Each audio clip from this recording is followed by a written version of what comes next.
the Texas School Book Depository Building, Dallas. From this sixth-floor window, Lee Harvey Oswald allegedly fired the shots that killed the President of the United States on November the 22nd, 1963. Lee Harvey Oswald, a figure of mystery, murdered before he could reveal what he knew. While the truth about him remains obscure, the myths abound. He was average Joe, that was all. He was behaving like someone who was belligerent and not showing any remorse for anything he had done. He was a nice fella, seemed like, very courteous, nicely kept. Oswald was the perfect Patsy. He looked guilty, not just of the murder, but of anything. A very sullen, dark kind of a man that I wouldn't want to be friends with. He seemed to be such a nice man, and everybody thought he was, and he appeared to be, because he was very good with children. And he started making a villain out of a man who genuinely was probably a hero.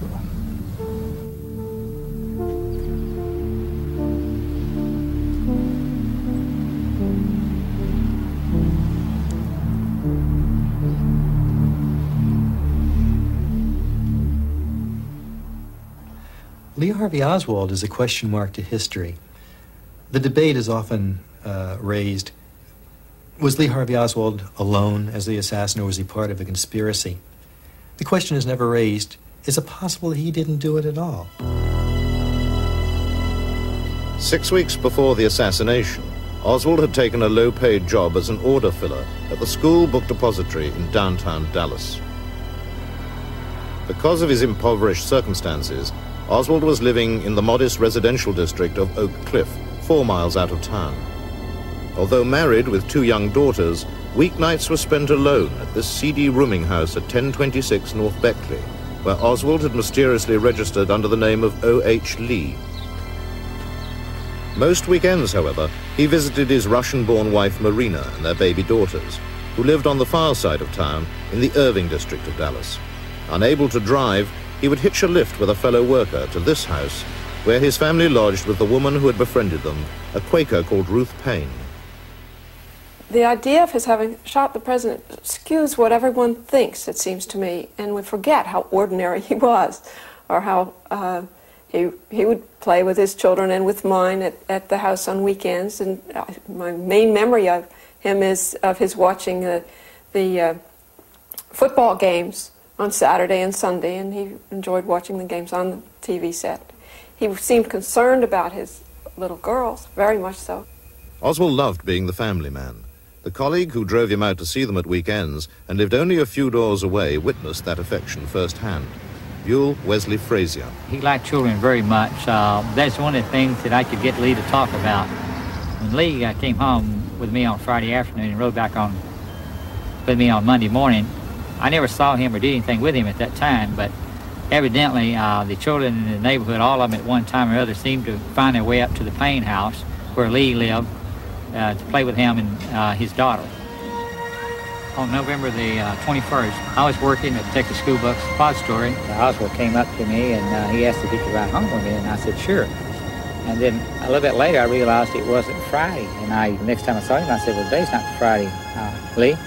And he says, I know that. He says, it's Thursday. He says, Marina has made some curtains for me, and they have some curtain rods out there, and he says, I'm going to get the curtain rods to put the curtains up in my apartment.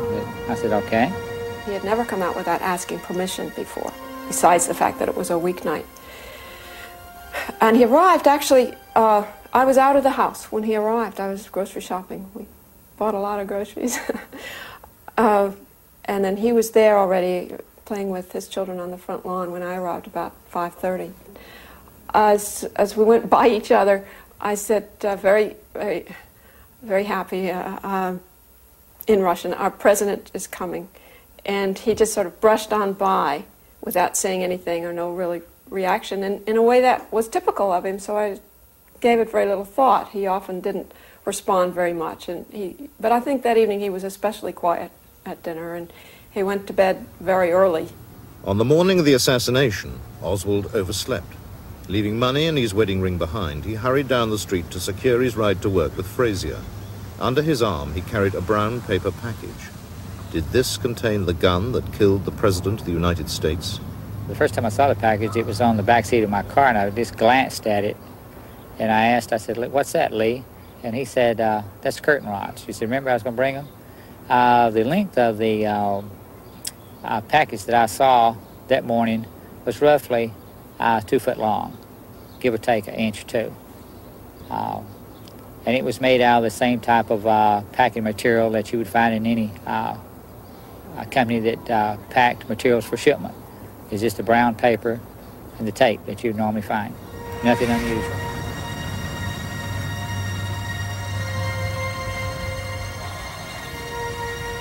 What we actually talked about that morning was that I mentioned, I said, President Kennedy is going to be coming to town today, and I said, you know, I've never seen a president. I said, I sure would like to get a chance to see him up close. Well, at that time, I didn't know that the motorcade in which he would be riding would come right by where we worked. He did not make any comment at all about where the president was coming to town. It didn't seem to interest him one way or the other. I parked in the parking lot at Texas School Book Depository. Lee got out of the car, took the package that he said contained curtain rods, and he put one end of the package in the cup of his hand and the other up under his armpit. He put the package under his arm that way, and he walked off toward Texas School Book Depository up on Elm Street. The package could not have contained Oswald's rifle, for even when dismantled, it was 3 feet long.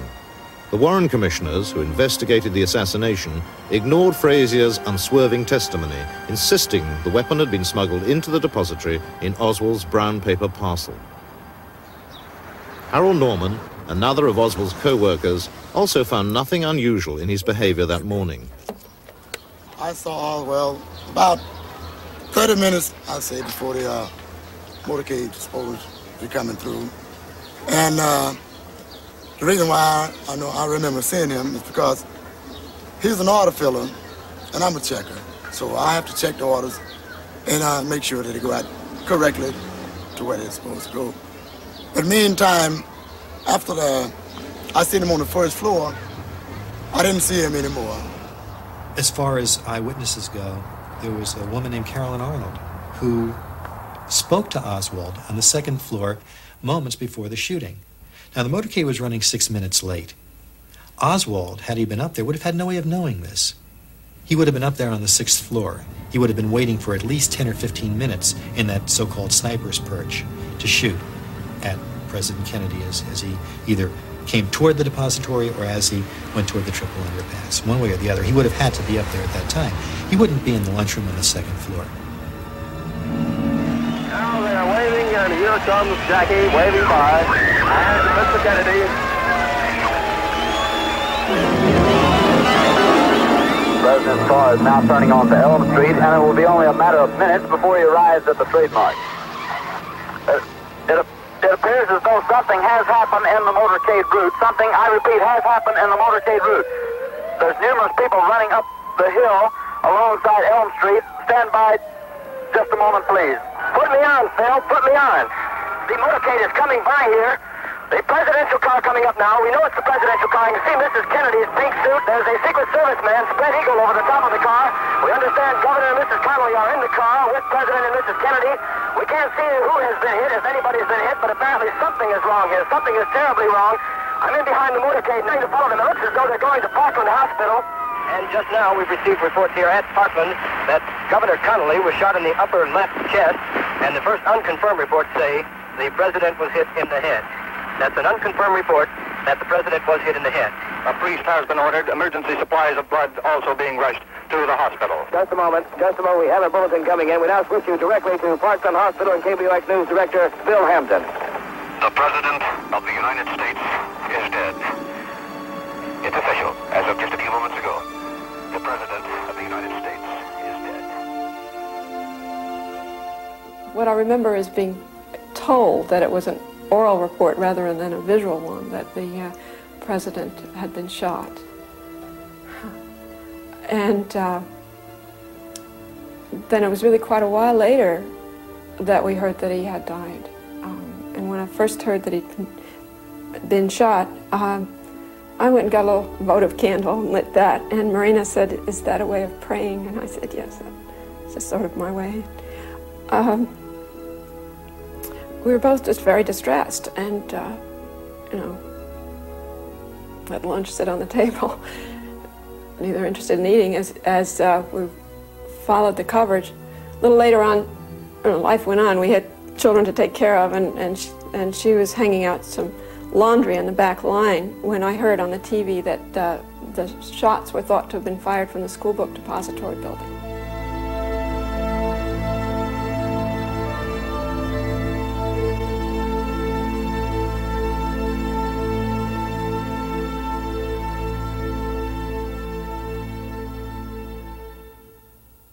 Now riding the back trails of Texas, a former Dallas motorcycle officer recalls a remarkable encounter he had within 90 seconds of the assassination. The first policeman into the depository was Marion Baker. I worked for the Dallas Police Department as a motorcycle officer and signed the motorcade that day. I was approximately 5 or 6 cars back from the lead car of the motorcade. I had gotten about halfway between Maine and Houston when I heard these 3 shots. And immediately I knew they was in front of me and high. And as I looked up, I saw this huge flock of pigeons flying from the top of this building. I rode my motorcycle over to the corner of the intersection, parked it, and then ran in the building, which took me a very few seconds to do this. When I got through the front doors into the lobby of the building, I asked where the elevators or the stairs would be. And one man spoke up, said, "I'm Mr. Truly, I'm the building manager." And he said, "Come on, officer, I'll show you."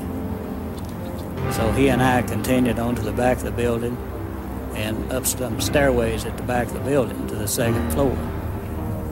And as we came out of on the 2nd floor, I saw through a doorway, a window in this doorway, a movement. So I went over and opened up the door, and this man was walking away from it. And the next room, I later found out was a coffee room. As seen earlier by his fellow workers, Oswald was still alone in the lunchroom.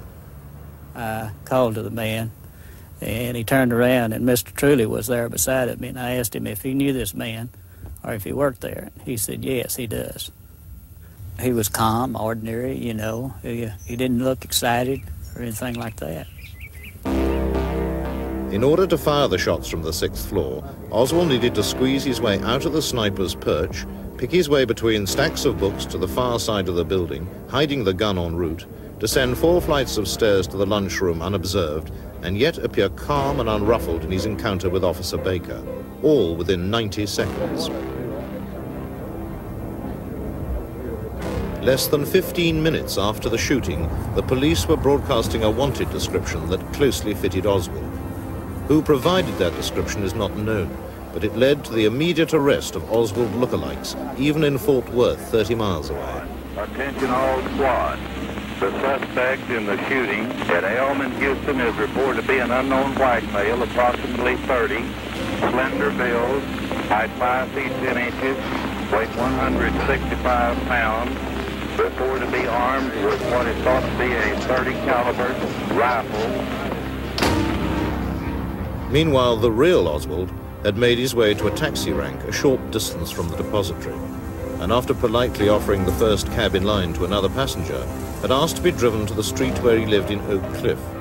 At his lodgings, he rushed to his room, collected a jacket and revolver, and was last seen by his landlady shortly after 1 p.m., standing at the bus stop outside 1026 North Beckley. A mile from Oswald's rooming house, in another part of Oak Cliff, a further drama was unfolding. Waitress Helen Markham, on her way to work, was about to become the principal witness to a brutal slaying. I was standing here on this corner when waiting on the traffic to pass so I could go down there and catch my bus to go to work. And a man come walking down the sidewalk, and a policeman came, and I could not get across. The policeman in a patrol car was Officer J.D. Tippett. According to Helen Markham's account, Tippett stopped his car and got out to continue his conversation with the man on the sidewalk. Just as the policeman got in front of the hood of the car, that man shot him 3 or 4 times. And then he put his gun back in his pants. He run over here. And I put my hands, I seen him coming, I just put my hands up on my face like this. I waited for a few minutes and I opened them up and I pulled them down. And he looked at me and I looked at him and I never said a word. And just like a flash of lightning with big glassy eyes, he run off across the field, out that lot there, down, right across there, went over the fence and down the alley. With Helen Markham, car dealer Ted Calloway was to become a principal witness for the Warren Commission. At a police identity parade later that day, they both picked out Lee Harvey Oswald as the killer of Officer J.D. Tippit. I was sitting in my office when I heard what sounded to be 5 pistol shots coming from behind my office in the direction of 10th Street. Well, I jumped up, ran out to the sidewalk, and as I did, I saw a man jump through the hedge carrying a pistol. And he angled across the street to the sidewalk and continued to run in my direction, holding his pistol. When he got almost directly across from me, I yelled at him, "Hey man, what the hell is going on?" And he had his pistol right here, and he nearly stopped, and he turned in my direction and said something, but I couldn't understand what he said. So he continued walking down Patton Street. I called to a friend of mine. I said, "Follow that guy, see where he's going." The different routes taken by the fleeing assailant were not the only contradictions in the accounts of these key witnesses. He was wearing a light shirt, a brown jacket, and a light gray trousers. He was wearing a black pair of trousers, a white shirt, and either a real light tan or a light gray Eisenhower-type windbreaker. He was a short man, tiny small, and with a ruddy complexion. He had real fair complexion, dark hair, and I found out later, the reason he had such fair complexion, that he'd killed a police officer and he was scared to death. So what it was, he was as pale as a ghost. This man has devoted more time and energy than anyone to investigating the murder of Officer Tippit in Oak Cliff. After 12 years, researcher Larry Harris has uncovered important new evidence. The Warren report concluded that Oswald had been walking east on 10th Street at the time he was encountered by Officer Tippit. And yet virtually all of the police, FBI, and Secret Service written reports from that weekend stated clearly that the man had been walking west on 10th Street, the opposite direction of Oswald. One of the witnesses to so state was Jim Burt, who was located on the corner of Denver and 10th Street. He sat on his front porch and stated he watched the man walking west on 10th Street up to the point where he encountered the police officer, and this is the man who did the shooting. The fact of the matter is that after 25 years, it's unclear just what transpired during the shooting here at 10th and Patton. One of the witnesses not known to the Warren Commission was a woman named Aquila Clemens, who was located in a house on the opposite side of the street. She came out immediately after the shooting and said she saw 2 men, one of whom was short and chunky, standing near the police car, and these men ran off in opposite directions. The bullets recovered from Tippett's body could not be traced to Oswald's revolver, nor apparently to any other revolver. There were references on the police radio tapes to an automatic weapon, 2 references. This is highly significant because Oswald was carrying a 6-shot revolver, not an automatic. According to the Warren report, Oswald continued on in a westerly direction toward the Texas Theater and was able to reverse the 6-block distance unimpeded, even though Jefferson Boulevard was swarming with police cars and bystanders searching for the suspect and closely scrutinizing any single white male that would have been walking in the area.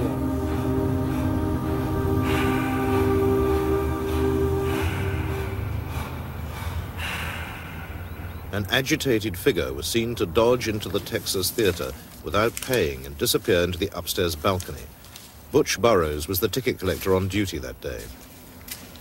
We were playing 2 movies called War as Hell with Audie Murphy and Cry Battle with Van Heflin. And we started the movie at 1 o'clock. And I was counting candy behind the candy case. And he also slipped in around between 1 and 1:07. According to the official record, 1:07 was the time at which police officer Tippit was slain.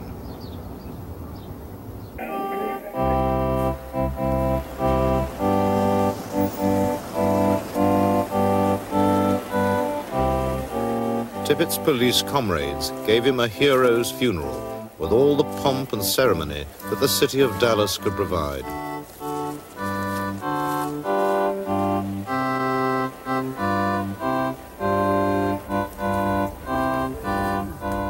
Mrs. Tippit became a very wealthy widow. Donations poured into Dallas for the family of the police hero slain in the line of duty, confronting the presidential assassin, Lee Oswald. I don't know what this is all about. I killed a black guy. Back up, man. Here in Dallas, the man all America is looking at this time is 24-year-old Lee H. Oswald, being interrogated at the Dallas City Police Building. At the time of his arrest in a theater in the Oak Cliff section of Dallas, he was subdued after killing a Dallas police officer with a snub-nosed revolver, struggling with another officer, striking him with that pistol. And during that struggle, he was heard to shout, "It's all over now. I got me a president and a cop, and I'll try for 2 more." A fanatic in every sense of the word. McDonald yelled for help, and the other officers in the theater and I managed to subdue the man, disarm him, and handcuff him. We asked him why he shot the officer, and he made the statement, "I haven't done anything to be ashamed of." This is all the information we got out of him on the way downtown. After we pulled into the basement and set up the wedge, we told him we would hold him in such a way that if he did not want his picture taken, he could duck down below the level of the outside guys walking around him and get into the station without anybody taking his picture. And here again, he says, "I haven't done anything to be ashamed of," and he did not try to hide his face in any way as we went in on the elevator up to the 3rd floor and set him in the interrogation room. Except for the arresting officers, I was the first investigative officer that talked to him. He said he hadn't shot anybody, hadn't shot an officer or anybody else, and the only thing that he would admit to was hitting an officer in the mouth. He said, or a cop in the mouth is the way he put it. He said, "I will admit to hitting a cop in the mouth," but he said, "I won't admit to shooting anybody." And his answers that he would give to questions were as almost like they'd been rehearsed. Sir, shoot the president. I work in that building. Were you in the building at the time? Naturally, if I work in that building, yes, sir. Back up, man. Did you shoot the president? No, they're taking me in because of the fact that I lived in the Soviet Union. Did you shoot the president? The prime piece of evidence against Oswald seemed to be the antiquated bolt-action rifle discovered on the 6th floor of the depository 30 minutes after the assassination. However, both the FBI and the Dallas police were unable to positively tie the weapon to Oswald. This became a matter of increasing embarrassment to Police Chief Jesse Curry. Chief, we understand you have the results of the paraffin tests which were made to determine whether Oswald had fired a weapon. Can you tell us I what those tests show? I understand that it was positive. What does that mean? It only means that he fired a gun. This doesn't... Was there powder burns or powder marks on his cheek or I don't know that. I don't know All that. you know about on his hand? Yeah. That he fired a gun, A Chief, gun. not the rifle or the pistol. That's right. As the police tried to build a case against Oswald, officers were dispatched to question his wife, Lorena. They were led by Detective Gus Rhodes. We drove to the 6th Street address in Irving, address of Ruth Payne, and walked up the walk. And as I approached the door, a voice said, "Come on in, I've been expecting you." Questions that I asked Marina, I said, "Does your husband own a rifle?" She said, "Yes." And I said, "Do you know where it is?" And she said, "Yes." I said, "Can you show it to me?" And she said, "Yes." And she motioned for me to follow her. And she directed me into the kitchen part of the house where she opened a door that goes into a garage. And she pointed out in the garage to a rolled up blanket that was laying out there. And she said, being interpreted by Ruth Payne, "That's his rifle." And the officer picked up the blanket roll and, just hung over his arm. And that was the point at which I felt that he could have been the one that killed the president. And I had this flood of feeling of, what they need to know. I'm going to help them know whatever they need to know. We're going to get to the bottom of this. But that was the first I had any inkling that he'd even had a gun. fire that rifle just as fast as you people have been given, but I emphatically deny these charges. The basic fundamental hygienic rights, I mean, like a shower and the clothes. These people have given me a hearing without legal representation or anything. You shoot the president? I didn't shoot anybody, no, sir. I'm just a Patsy. There is no official record of Oswald's many hours of interrogation. I was in the process of transferring him. I had a short conversation with him and where I said, Lee, if anybody shoots at you, I hope that they are as good a shot as you are. Meaning that I hope if they shot at him, they'd hit him and not me. He kind of laughed and said, well, you're being melodramatic about it. I don't think anybody's going to shoot at me. And I said, well, in the event that they do shoot at you, you know what to do. You will be on the floor immediately. However, I didn't realize that just 2 or 3 minutes later, somebody would actually be shooting at him. Even in Oswald's dying moments, the authorities desperately tried to wrest a confession from him. As Surgeon Paul Peters of Parkland Hospital explains.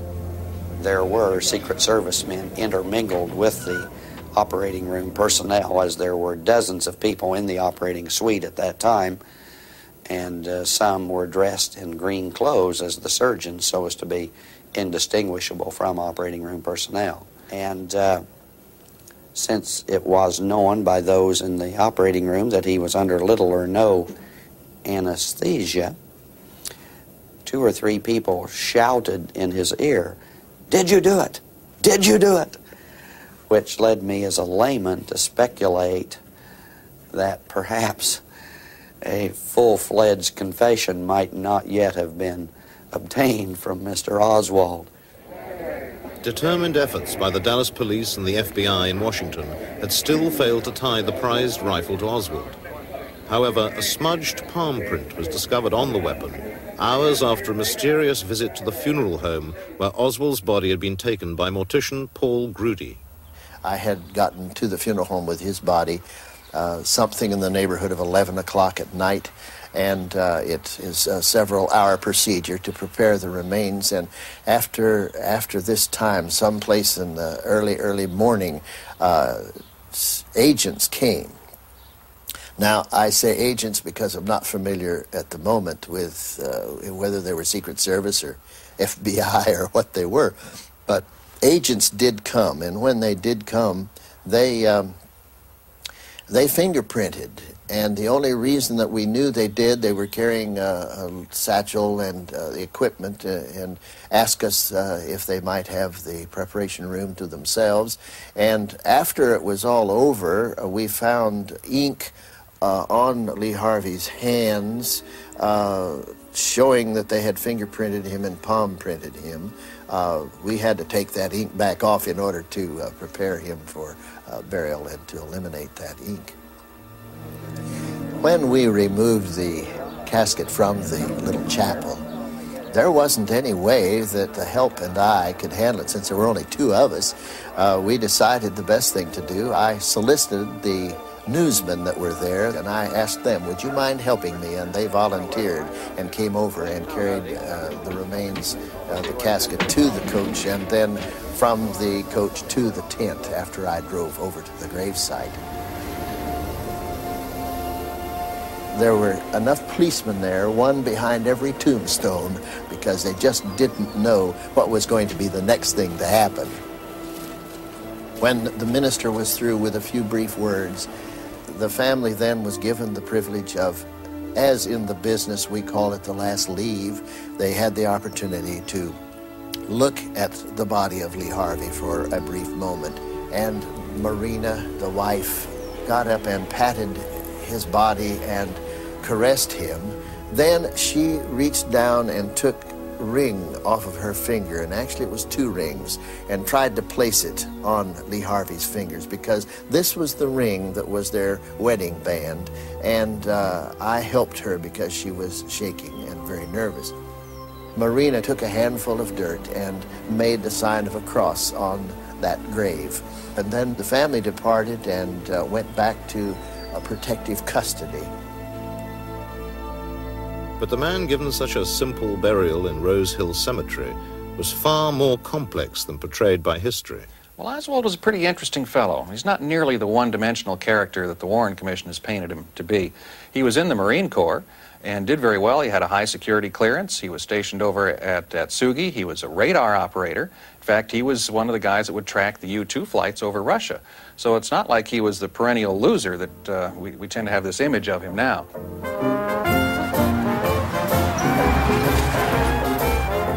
Some of the key pieces in the Oswald puzzle lie not in Dallas, but down in New Orleans, where he spent significant periods of his life.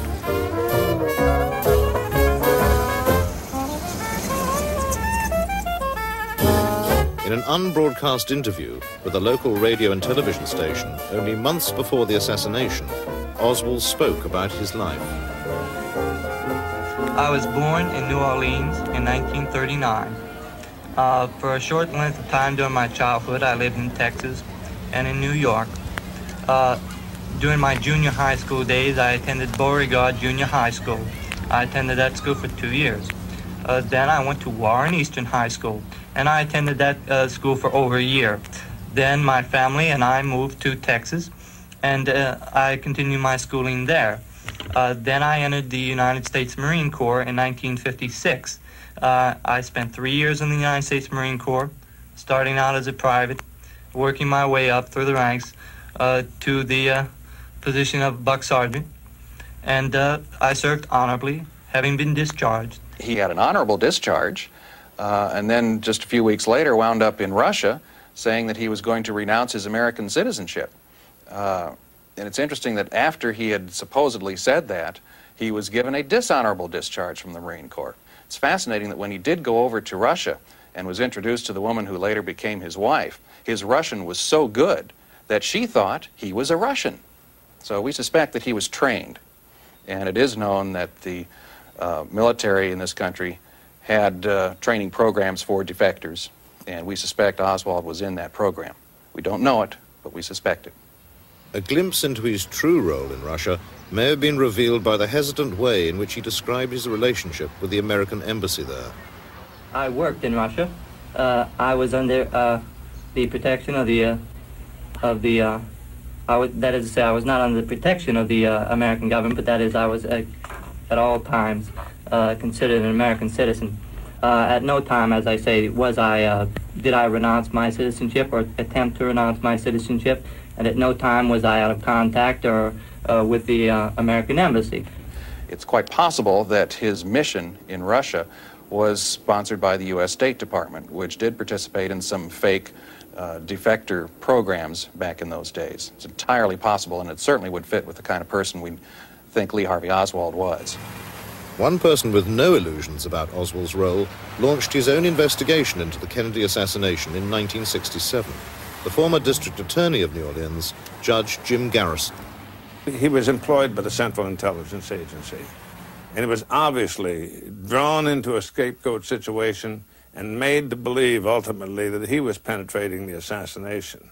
And then when the time came, they took the scapegoat, the man who thought he was working for the United States government, and killed him real quick. And then the machinery, disinformation machinery started turning, and they started making a villain out of a man who genuinely was probably a hero.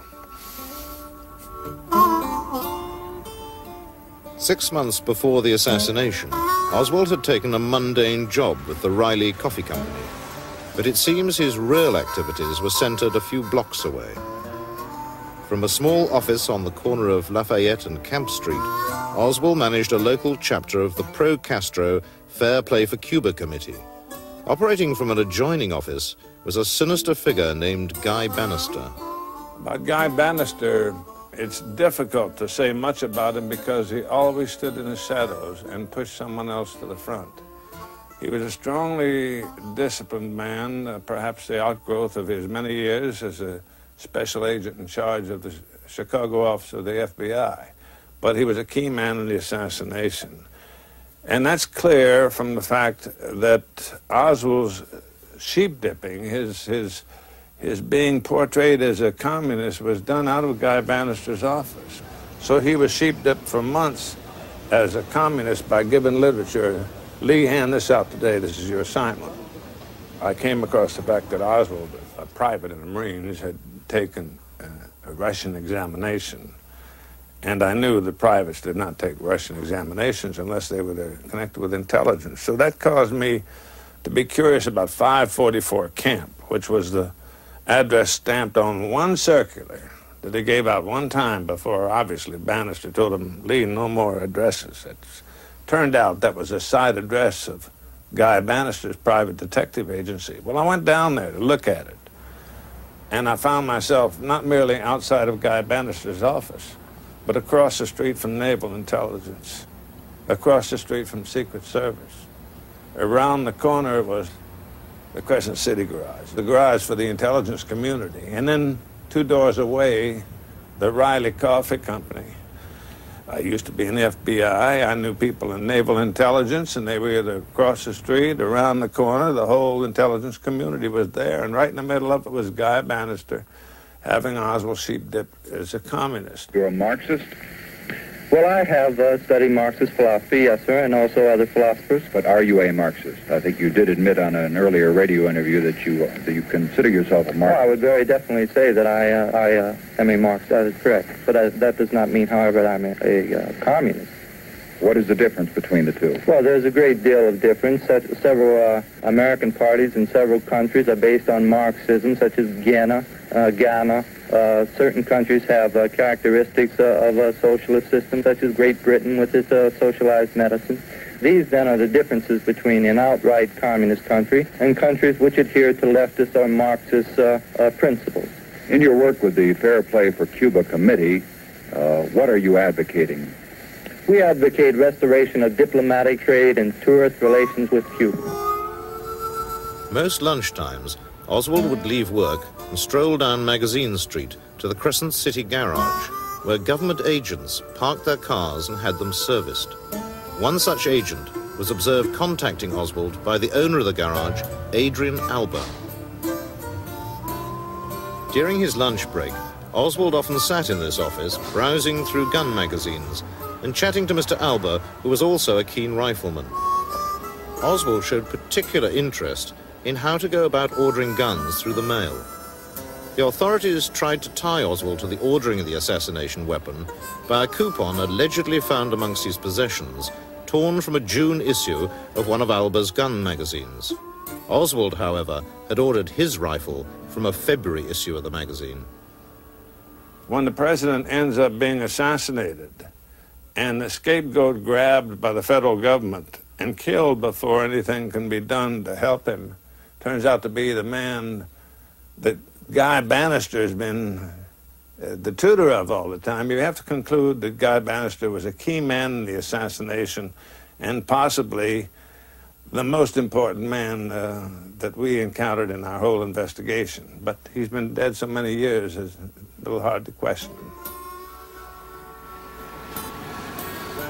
Clinton, a sleepy country town 130 miles from New Orleans, and the unlikely venue for the further sheep-dipping of Agent Oswald. Less than 3 months before the assassination, he arrived here with 2 strangers. During his brief stay, he made several attempts to get a job, in particular the local state hospital. He is well remembered in neighboring Jackson by the town barber, Edwin McGeehee. It was a lazy afternoon. Traffic was slow, and all of a sudden this stranger walks in the door. Said, "How about a haircut?" I said, "Fine." I got up, he sat down, and we started chatting, and I said, "How you doing?" He said, "Fine." He says, "Do you know," he says, "I'm looking for a job."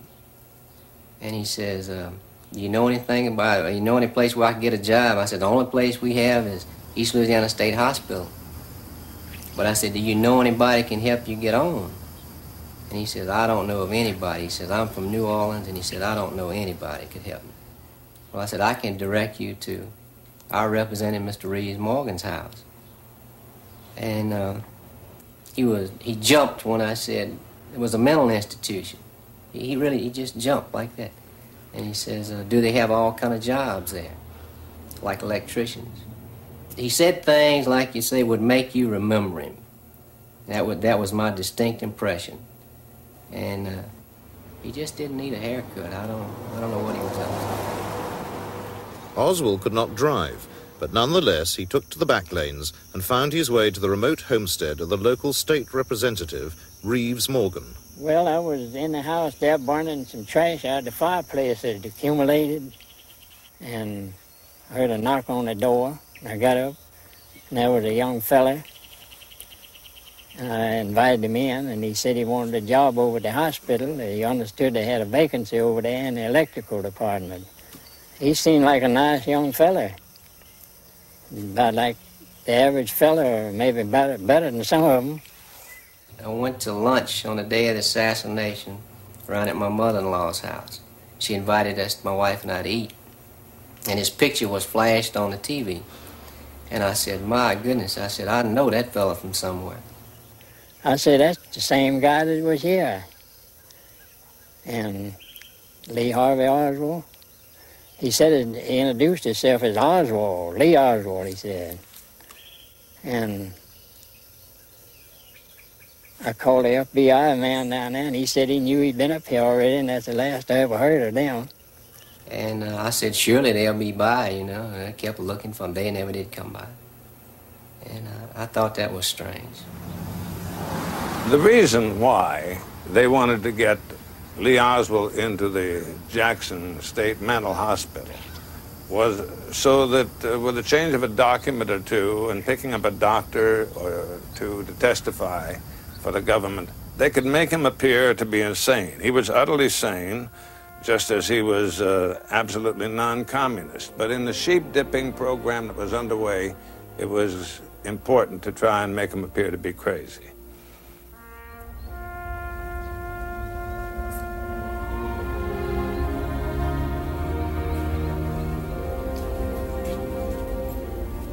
Bitterly protesting her son's innocence to the last, a forlorn Marguerite Oswald believed Lee had been grossly misrepresented to the world.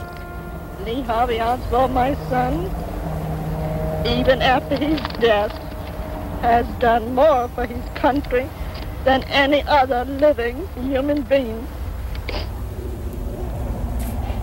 3 weeks after I buried Lee Harvey Oswald, the Secret Service came to me and they said, Paul, did you see any scars, such as the scars on his wrists, where he was supposed to have tried to commit suicide in Russia? And I said, of course, I wasn't looking for the likes of this, and really in my own mind did not feel as though I remembered much about this, but didn't remember seeing any marks of that kind. And the Secret Service agent told me at that time, well, Paul, we just don't know who we have out there in that grave. That mystery did not end with Oswald's burial. Lingering doubts about the identity of the person buried at Rose Hill Cemetery, Fort Worth, prompted Oswald's widow, Marina, to have his body exhumed in 1981. Being of Russian background and not truly trusting the American, she often wondered if his body was really there. So when it came the opportunity to possibly bring his body to the surface, she was most interested to know, is his body really there? Had somebody taken his body from the grave after the burial had been made? Well, that was her motive, partly. And then, too, I think she was interested to make sure that this was really Lee Harvey Oswald that was still there in that grave. At the time of the 63 of the burial time, I put Lee Harvey Oswald in a steel-reinforced concrete vault. That vault was hermetically sealed. The vault is guaranteed not to break, crack, or go to pieces. It's heavy concrete with steel in it, with an asphalt lining. And when I opened the grave in '81 and found that that vault had been broken, and the bottom of the vault was the part that was broken, the top was still intact, I noticed at that time that the casket had been disturbed. I questioned in my own mind what had been going on.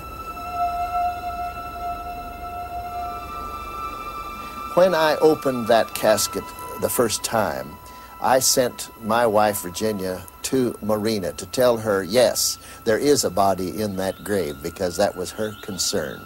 And then we did go to Baylor, There was an examination by a medical person who was a forensic pathologist, and she determined that, yes, these were the teeth of Lee Harvey Oswald, but it took 2 years for her to make that determination before the report was actually done.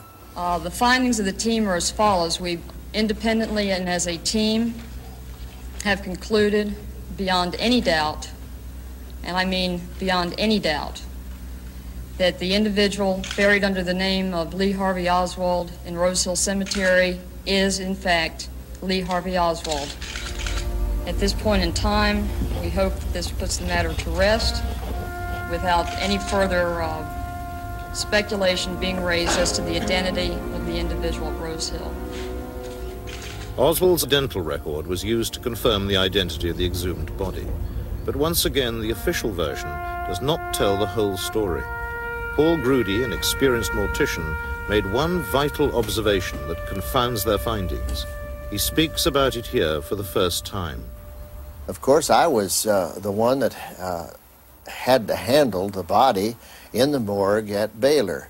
And as we removed the body from the casket, or at least worked with the body, I could recognize that this clothing was the clothing that I had put on that body.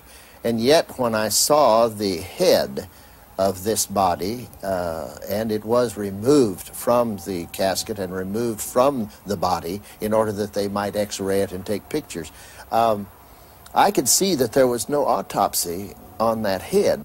When an autopsy is done and the skull is cut in order to remove the cap, in order to remove the brain, there is a distinctive line of where all the fissures and all of the skull has been parted. Now, it's going to cause a bit of a mark. No matter what you try and do, it's going to show.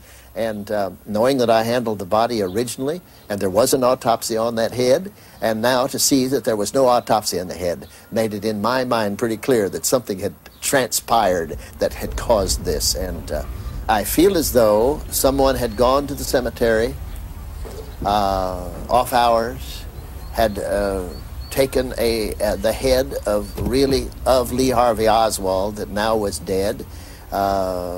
How he got that way, I don't know, but at least it was the head, and had brought the vault to the surface as best they could, being a heavy item as it is, a tripod, lifting that body, lifting the body and the vault out of the grave. In the process, the bottom of the vault fell, breaking the vault, causing the casket to deteriorate to a degree. Then, of course, removed the head of the one that was there that had been autopsied and put this head in its place so that we would find the teeth of Lee Harvey Oswald. That's my theory. This is what I think happened. Whoever caused that was the same faction that caused the assassination in the first place, but in my mind, a cover-up had taken place. Lee Harvey Oswald was not the individual who assassinated President Kennedy, nor was he the individual responsible for policeman Tippett's death. I want to know why, after 25 years, the federal government of this country maintains that Oswald and Oswald alone was responsible for these murders. The individual that I know is Lee Harvey Oswald. I don't think had it in him to be a person capable of committing such a crime as murdering the President of the United States. I'll always believe that. The side I saw to him was a very kind and loving man, and that's the way I like to remember him.